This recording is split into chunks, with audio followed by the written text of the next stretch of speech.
नमस्कार कमलेश जी। आज दोबारा आपका स्वागत है। नमस्कार अमित जी।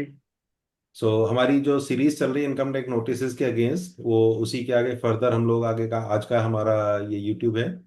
तो नोटिस की रिप्लाई, जो इनिशियल रिप्लाई थी, वो लास्ट टाइम हमने कवर कर ली कि इनिशियल रिप्लाई में क्या देना है। अब मोर और लेस लोगों के पास नोटिस के लिए क्वेश्चनियर आने शुरू हो गए हैं जो अंडर सेक्शन 152(1) है। तो कमलेश जी से इसमें हेल्प लेते हैं, आगे इन नोटिस का रिप्लाई कैसे करना है, क्या क्या उसमें प्रिपरेशन करनी चाहिए। तो Kamlesh ji, over to you. सबसे पहले आप बताएंगे कि जो 142(1) का जो नोटिस है वो क्या है और उसमें क्या कर सकते हैं। देखिए, जब पहले सबसे पहले स्कूटी का जब नोटिस आता है 143(2) का, जिसके अंदर जो स्कूटनी होती है तो उसमें कुछ स्पेसिफिक क्वेरीज नहीं होती। तो इनकम टैक्स डिपार्टमेंट फिर आपको स्पेसिफिक क्वेरी भेजता है, अपने क्वेश्चनर भेजता है। वो जो क्वेश्चनर है वो under section 140, this is notice in the form of notice है, अंडर सेक्शन 142(1) है। जब कभी भी इनकम टैक्स डिपार्टमेंट स्कूटनी का नोटिस भेजता है, उसके साथ ही सर्टेन पीरियड के बाद आपको 142(1) के नोटिस भेजता है, जिसके अंदर क्वेश्चनर भेजता है। उसके कुछ क्वेरी है, डिपार्टमेंट की कुछ क्वेरी होती है, उस क्वेरी को आंसर करना पड़ता है। जब ठीक। आप ये सारे क्वेरी का आंसर कर देंगे या उस क्वेरी के हिसाब से अपनी सबमिशन दे देते हो, सारे क्वेश्चन आंसर कर देते हो, तो इनकम टैक्स डिपार्टमेंट उसको स्क्रूटनाइज करता है। स्क्रूटनाइज करने के बाद उसको लगता है कि सारे क्वेश्चन के आंसर प्रॉपर्ली आंसर्ड है और वो इनकम टैक्स डिपार्टमेंट सेटिस्फाई है, तो आपको असेसमेंट ऑर्डर पास करता है विदाउट एनी एडिशन। अगर वो किसी पॉइंट पे इनकम टैक्स डिपार्टमेंट सेटिस्फाई नहीं है, या जो आपने एविडेंसेस दिए हैं जब मांगा गया है उससे सेटिस्फैक्ट्री नहीं है, तो वो फर्दर क्वेश्चन रेज कर सकता है, या अगर उसे पता है कि, या उसके ऊपर एडिशन के लिए प्रपोजल दे सकता है। ठीक। जी। तो जैसे इसमें हमारे सामने नोटिस का ये है, तो इसमें 16 जुलाई का इसमें नोटिस का टाइम दिया है 11 AM। और उससे पहले हम लोगों को रिप्लाई सबमिट करनी है। और जैसा आपने बताया कि इसमें अकाउंट्स और documents called as per annexure, तो उसमें मिलेंगे। तो जैसे 16/7 है, तो इससे पहले हमें रिप्लाई देना जरूरी है, पहला क्वेश्चन। सेकंड, क्या हम इसमें मल्टीपल रिप्लाई दे सकते हैं कि जैसे जैसे मेरे पेपर्स रेडी हो जाएं, क्या उस सजेशन रहेगा कि हम बार बार रिप्लाई दें या एक बार दें? देखिए, वो आज की डेट में ये फेसलेस है, और फेस लिस्ट में क्या है, डेटा मैनेज करना कई बार चीजें ना बहुत कॉम्प्लिकेटेड। इसलिए जो क्वेश्चंस मांगे गए हैं, जिस ऑर्डर में पूछे गए हैं, उस ऑर्डर में ही क्वेश्चन का आंसर देना चाहिए। कई बार इनकम टैक्स डिपार्टमेंट के नोटिस में ये मेंशन भी स्पेसिफिकली होता है कि आप आंसर सेम ऑर्डर में करें। हम्म। ठीक है, तो इसलिए ऑर्डर भी मेंटेन रखें, और जितना ज्यादा से ज्यादा क्वेश्चन का आंसर आप दे सकते हो तो दे दो। अगर कोई मजबूरी है कि सारे क्वेश्चन के आंसर आपके पास नहीं है, या कुछ पेपर आपको चाहिए कहीं बाहर से कलेक्ट करने हैं, किसी थर्ड पार्टी से लेने हैं, मान लो बैलेंस कंफर्मेशन चाहिए, किसी थर्ड पार्टी के रिटर्न चाहिए, इन सब केसेस के लिए अगर आपके पास अवेलेबल है, वेल एंड गुड, एक साथ फाइल कर दो। नहीं तो आप उसके लिए रिमेनिंग के लिए एडजर्नमेंट फाइल कर सकते हो। ठीक है। तो दैट मीन्स हम 16 जुलाई से पहले नॉर्मली हमें एक बार सब रिप्लाई देना चाहिए। अगर एक बार पॉसिबल ना हो तो मल्टीपल रिप्लाई भी दे सकते हैं इसमें। मल्टीपल रिप्लाई का ऑप्शन है, लीगली कोई प्रॉब्लम नहीं, you may do, but it is advisable कि जितना एक ही बार में सारे आंसर दे सकते हाँ, पॉसिबल हो तो सिंगल टाइम में और सीक्वेंस में दें, सो दैट कि वो सामने वाले को बहुत जल्दी समझ में आ जाए। हैं।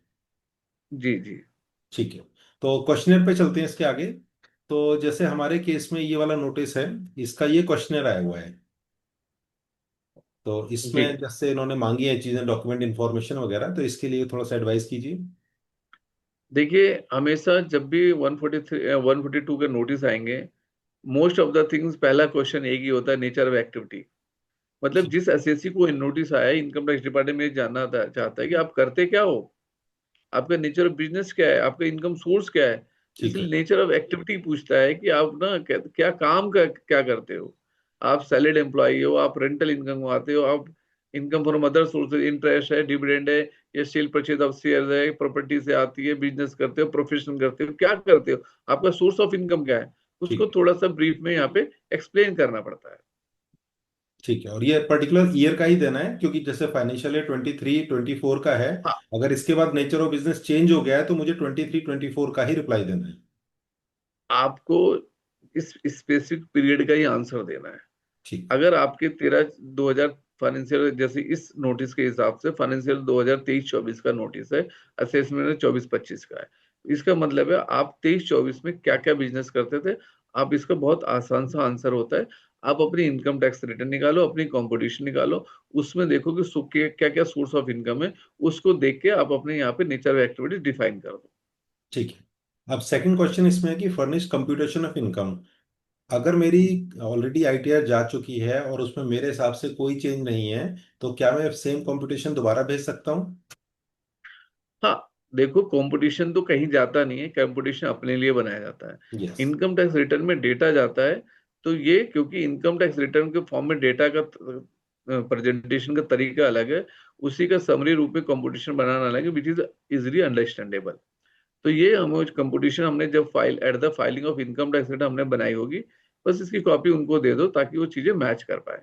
ठीक है। यहाँ पर एक एक्स्ट्रा क्वेश्चन है कि अगर किसी की गलती से कोई डिडक्शन उसने एक्स्ट्रा ले लिया, कोई इनकम रिपोर्ट करनी रह गई, तो क्या वो फ्रेश कंप्यूटेशन यहाँ देनी चाहिए या ओरिजिनल कंप्यूटेशन देनी चाहिए? देखिए, इस कंपटीशन में यहाँ पे आपको चेंजेस का ऑप्शन नहीं है, ठीक है। क्योंकि आपने रिटर्न्स फाइल कर दी, उसी कंपटीशन को मांग रहे हैं। ठीक है। ये नहीं कह रहे कि आप रिवाइज कंपटीशन दो। तो क्या हम डिक्लेयर कर सकते हैं आप अगर मेरी अगर कोई इनकम आप छूट गई है? नहीं, आपको इससे एडवाइजेबल आप रिवाइज नहीं करें, क्योंकि अगर आप पढ़ोगे ढंग से तो क्या लिखा हो, फीस फर्निश कंपटीशन को फॉर द असेसमेंट 24-25। यस। 24-25 का जो आपने ऑलरेडी जा चुका है डेट, हम्म। रिटर्न फाइल हो रखी है, उसकी कंपटीशन मांग रहा है। ठीक है। इसके बाद जैसे ऑडिटेड अकाउंट्स मांगे, जिसके पास ऑडिट नहीं होता है वो इसको इग्नोर कर सकता है। हाँ, और ये एक उनके इस अप्लीकेबल है, जो कंपनीज है, इंडिविजुअल है, जिसका भी ऑडिटेड फाइनेंशियल्स है उनको देना है।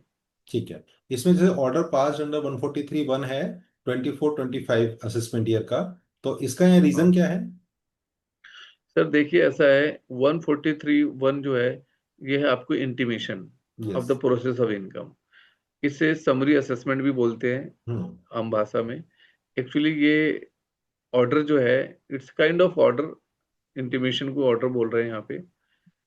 जो हम जब रिटर्न्स फाइल करते हैं 139(1) के अंदर, या रिलेटेड रिटर्न जब भी हमने फाइल किया है, तो हमारी रिटर्न प्रोसेस होती है। ठीक है। जब ये प्रोसेस होती है, उसकी एक इंटीमेशन आती है।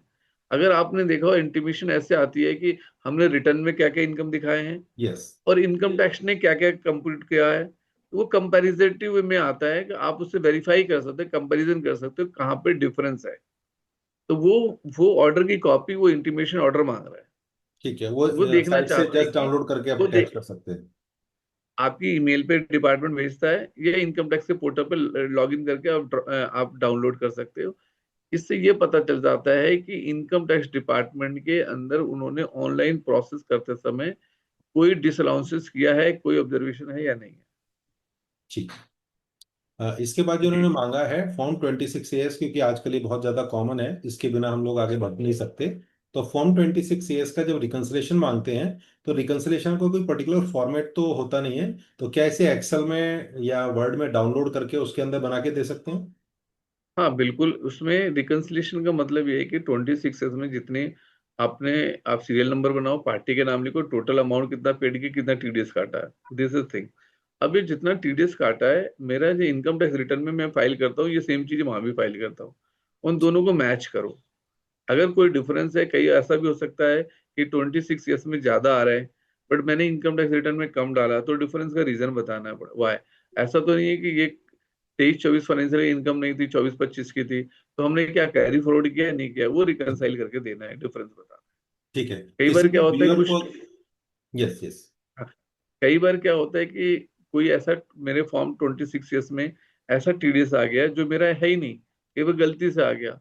तो ऐसा तो नहीं है कि वो गलती से आ गया, मैंने उसकी इनकम तो ली नहीं, ऐसा तो नहीं मैंने वो टीडीएस क्लेम तो नहीं कर लिया। तो इन सब चीजों को चेक करने के लिए डिपार्टमेंट जानना चाहता है कि आपकी आगे 26 ईयर्स के अकॉर्डिंग आपकी इनकम टैक्स रिटर्न है या कम या ज्यादा है। ठीक है। और इसका अगर व्यूअर को किसी को भी रिकंसिलेशन का फॉर्मेट चाहिए, तो वो अपना मेल आईडी या उसमें कमेंट के अंदर डाल सकता है, उसको हम लोग एक्सेल में शेयर कर देंगे फॉर्मेट उसका। जी जी जी। जी जी। फिर इसमें नेक्स्ट है एक्सपेंसेस डेबिटेड टू पीएल, क्योंकि बिजनेस क्लास के लिए है, तो प्रॉफिट लॉस में हमने जो भी एक्सपेंसेस डेबिट किए होंगे for earning exempted income. Exempted income सी से यहाँ पर जो हमारा ये तात्पर्य है वो क्या क्या है इसमें? मैं आपको समझा देता हूँ इसमें इशू क्या है। ये स्पेसिफिक क्वेरी है। ये जिस एसएससी का हमें देख रहे हैं वहां पे कुछ स्पेसिफिक क्वेरी है। ठीक क्योंकि है। ये ऊपर वाली चीजें अगर आपने देखोगे जो क्वेश्चंस आए थे ना, वो जनरिक जनरल नेचर क्वेरी की। जो ऑलमोस्ट सभी के साथ मांगेंगे, सभी यस। के साथ मांगा जाएगा। बट जो ये वाली क्वेरी है वो स्पेसिफिक है।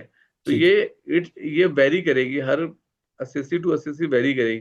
किसी के यहाँ पे एचआरए की प्रॉब्लम हो सकती है, किसी की कैपिटल गेन की प्रॉब्लम होती है, short term capital gain, long term capital gain, rental income, कोई और स्पेसिफिक क्वेरी हो सकती है। यहाँ पे कोई बिजनेस के अंदर जो एक्सपेंसेस डिसअलाउड हुए हैं वो कितने तरह के हैं, उसमें स्पेसिफिक नाम भी लिखा जा सकता है किस तरह के हो सकते हैं। ठीक तो है। यहाँ पे ये क्वेश्चन स्पेसिफिक है कि उनको एग्जाम्प्ट इनकम तो है, लेकिन एग्जाम्प्ट इनकम जब होती है तो उसके करस्पॉन्डिंग खर्चे भी एग्जाम्प्ट किए जाते हैं, एक्सपेंसेस अलाउ नहीं होते। तो ये उसकी बात कर रहा है। ठीक है। रूल और रूल 8D और 14A में 0.5% डिसअलाउंस करते हैं ओपनिंग क्लोजिंग इन्वेस्टमेंट की। ठीक है, तो प्रॉफिट जी। लॉस में से आइडेंटिफाई करके जो एग्जम्प्टेड इनकम के लिए एक्सपेंस हुए हैं वो खाली यहाँ पर एनेक्सर के शेप में सबमिट कर सकते हैं। हाँ, उसके साथ सपोर्टिंग भी देना पड़ता है कि उनको ठीक है। वेरीफाई करने के लिए जो हम कह रहे हैं वो सही कह रहे हैं या नहीं कह रहे हैं। ठीक है। अब इसके कि जो बाद। हमारे एक्सपेंसेस डेबिटेड है मेरे पास, यस। क्या along with the supporting evidences हैं या नहीं है। ठीक है। ये अगर अभी नहीं मांग रहे हैं तो फर्दर मांगेंगे वो। ठीक। तो जी। नेक्स्ट चलते हैं। अब ये स्पेसिफिक क्वेरी एक और है, high liability as compare to low income. Hmm. तो इसमें थोड़ा देखो सा। फिर ये यस, इसमें ये स्पेसिफिक क्वेरी थी उनकी जो कि इस केस में पर्टिकुलर, इसमें बहुत सारे फंड आए हुए थे लेकिन इनकम नहीं जनरेट हुआ था। ठीक है। तो ये पूछ रहे थे आपके पास लाइबिलिटी तो ज्यादा है, पैसे ले रहे हो लेकिन इनकम जनरेट नहीं है। तो उनके लिए, क्योंकि इनकम टैक्स डिपार्टमेंट के सॉफ्टवेयर है, मशीन लर्निंग है, एआई है, दे आर कैचिंग, कुछ रिस्क मैनेजमेंट सिस्टम उन्होंने बना रखा है जिसके बेसिस पे कुछ क्राइटेरिया मीट होने पे केस स्क्रूटनी में लग जाता है। तो this is one of the reason कि यहाँ पे आप पैसे लिए जा रहे हो बट इनकम नहीं जनरेट, ये यहाँ इस केस में इनकम जनरेट होगी वो नेक्स्ट टाइम होगी बट इस साल नहीं है, इसलिए ऐसा हो रहा है। ठीक है। हाँ, तो अब तो इसमें क्या है कि भैया पैसे किससे लिए आपने, क्या यस। खरीदा है, हम्म। उसका नाम क्या है, उसका एड्रेस क्या है, उसका पैन नंबर क्या है, और जो खरीदा आइटम वो क्या, कुछ गुड्स हैं तो उसकी ओपनिंग क्वांटिटी क्या थी, ड्यूरिंग ने परचेज क्या किया, क्या कितनी क्वांटिटी परचेज की, किसने पैसे पे किए, कितना क्लोजिंग स्टॉक्स है। तो दीज आर द पॉइंट जो उनको चाहिए। तो जो क्रेडिटर्स होते हैं जब हम परचेज करते हैं उनकी पूरी डिटेल मांग रहा है। ओपनिंग में क्रेडिटर कितने थे, क्लोजिंग में कितना है, क्या खरीदा, कितना क्वांटिटी ओपनिंग था, कितना ड्यूरिंग द पीरियड के, जितना क्लोजिंग बच गया। तो मैच करने के लिए जो डेटा है, क्या हमें कमेंसरेट टू दिस इंफॉर्मेशन, क्या हम ठीक है, बैलेंस शीट में दिखाई है नहीं, या कोई डिफरेंस है, इसको जानने के लिए स्पेसिफिक क्वेरी है। ठीक। ये वेरी करेगा हर एसएससी टू एसएससी। ठीक है। तो यहाँ व्यूअर्स के लिए एक इन्फॉर्मेशन और है कि इनकम टैक्स डिपार्टमेंट हमेशा क्रेडिट साइड को ही पकड़ता है। दैट मीन्स जो पोटेंशियल इनकम होती है, क्रेडिटर्स मीन्स मेरे क्रेडिटर्स है जिनको मुझे पे नहीं करना, वो इन एनी केस मेरी इनकम बन सकता है। इससे पहले वाली क्वेरी थी जिसमें एक्सपेंसेस थे, तो एक्सपेंसेस को डिसअलाउ करना। तो इनकम टैक्स का जो पर्पज होता है रेवेन्यू गेन करना होता है, तो उसके लिए क्रेडिट साइड पकड़ेगा या एक्सपेंसेस को डिसअलाउंस का पकड़ेगा। ज्यादातर ऐसे होता है बट असेसमेंट एसेट साइड भी पकड़ सकता है कि कोई इन्वेस्टमेंट किया, कोई कुछ किया, आप ठीक है। जेन्युइन है, बोकस है, या कहीं आपने डाइवर्ट तो नहीं कर रहे हैं, कुछ खर्चे को किसी को दे तो नहीं रहे वगैरह वगैरह, या इन्वेस्टमेंट किया है वो जेन्युइन है या नहीं है। कुछ भी हो सकता है कि जहाँ पे आपने पैसे इन्वेस्ट किए हैं। ठीक है। और यहाँ पर जैसे भी मतलब स्पेसिफिक क्वेरीज होती और हैं तो किस इस। उसमें क्या यस। है कि इन्वेस्टमेंट करते हुए देखना है कि किस रेट पे किया है। अगर किसी कंपनी के शेयर्स किए तो उसके हम्म। एनएवी पे खरीदे या नहीं किए, यहाँ पे भी इश्यूज हो सकते हैं। ठीक है। जैसे मान लो कि एनएवी 10 रुपए का है बट आपने 50 रुपए दे दिए हैं, तो यस। 40 रुपए क्यों एक्स्ट्रा दे दिए, या कम दे दिए, क्यों कम दे दिए। ठीक है, अंडरस्टूड। इस तरह के इश्यूज आ सकते हैं। ठीक है, तो एसेट साइड से भी जो बोगस एंट्रीज हैं उनको कैच करने का टारगेट रहेगा उनका। Yes, correct correct. और क्योंकि ये सारी स्पेसिफिक क्वेरीज हैं तो स्पेसिफिक क्वेरीज का कभी भी जेनरिक आंसर नहीं जाना चाहिए, और इनका प्रोफेशनल वे में आंसर जाना चाहिए, क्योंकि इनके ऊपर डायरेक्ट एडिशन होने के चांसेस होते हैं। क्योंकि इनकम टैक्स ने स्पेसिफिकली पकड़ा है तो इनके आंसर वेग फॉर्मेट में कभी भी नहीं जाने चाहिए।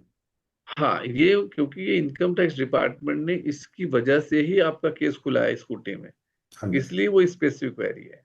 ठीक। और ऑब्वियस है सवाल का, क्योंकि देखिए ये बेस है, यस। इस सारी लड़ाई इस असेसमेंट के बेस पे होती है, आपने क्या सबमिट किया, क्या बोला, और उसके हिसाब से क्या ऑर्डर पास हुआ। अगर इस ऑर्डर को पास करने में कुछ ऐसी बातें लिख दी जाती हैं जो आपने बोला या लिख के दिया उनको, और वो असेसमेंट ऑर्डर में लिख गई, तो चाहे आप इस केस कितना भी लड़ते रहो, आप ना सुप्रीम कोर्ट तक चले जाओ, बट उस ऑर्डर को आप डिलीट नहीं कर सकते। इन द सेंस वो वर्ड लिखा ही जाएगा, हमेशा बेस बनेगा डिस्कशन के ठीक है। लिए। और इसमें अभी फर्दर जो नोटिस आएंगे यूजर्स के, इसमें मेल आईडी दिया हुआ है कमलेश जी का। तो कमलेश जी को मेल पर भी कनेक्ट कर सकते हैं, आप कमेंट्स में डालना चाहें वहां भी डाल सकते हैं। अगर किसी की कोई स्पेसिफिक क्वेरी हो, वो मेल पर शेयर कर सकता है, उसको भी हम लोग कवर करेंगे नेक्स्ट वीडियो में, सो दैट कि उनको उसके हेल्प मिल पाए। और कहीं भी किसी को कोई हेल्प चाहिए, प्रोफेशनल हेल्प चाहिए, मेल आईडी पे कनेक्ट कर सकते हैं। सो कमलेश जी, आज के जी, लिए बहुत बहुत धन्यवाद। थैंक यू जी, नमस्कार। नमस्कार।